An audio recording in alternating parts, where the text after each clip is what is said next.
Hi, it's me again with Corel Draw Tips and Tricks. Kind of playing around with it tonight. I've been playing with the plastic effect. I still don't have it down, but I kind of did this design and kind of used the plastic effect and maybe found out a little bit of a secret. So what we're going to do, we're going to start with a rectangle. Doesn't really matter what size. We're going to go up here with our ratio lock and we're going to round the corners off 2 inches. But we're going to make it something relative in size, so I'm going to make it 3 inches. And then I'm going to take my nudge factor and set on 3 inches. And I'm going to hit the plus key and then Control D or either way.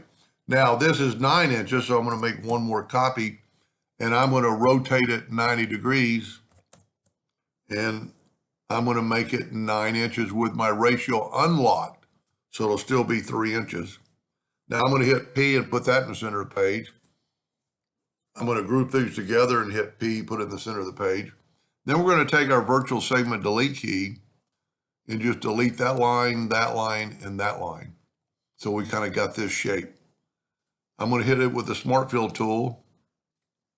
We'll go ahead and use that color and nudge that out of the way. You know what? Whenever I nudge and I nudge too little, I just delete it. And I'm going to nudge like 12 inches because I want it out of the way in one nudge. So if you want to take a screenshot of that, you're more than welcome. And then what we're going to do is nudge that back. If that's in the center of the page, I'm actually going to left click, right click, and Control D and rotate it 90 degrees. And we're going to get that right there. Now I'm going to group this together, Control G, Control D and duplicate it, and I'm going to rotate it 45 degrees.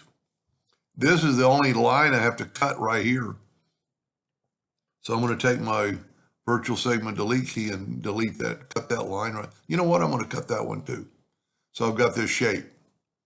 I'm going to take my Smart Fill tool, fill that in, and I'm going to move that out of the way and nudge this right back to 1. I'm going to control, you know what I'm going to do? I'm going to go in and use the interactive fill tool on it. I normally go to black, but I'm going to put some multicolors on it.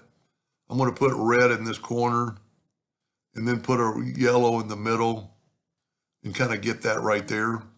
Now I'm going to Control D and make a duplicate, alternate C to get it to rotate it from the center. And I'm going to rotate it that 45 degrees. Control D, Control D, Control D, Control D, Control D. Now what I'm going to do is I'm going to select them all.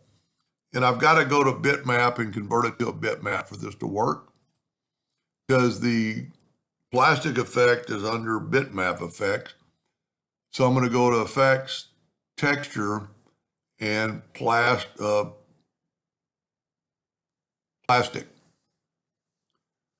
I don't really know about settings. You know, you can go depth, but then it doesn't look anything special. You know, maybe a little bit.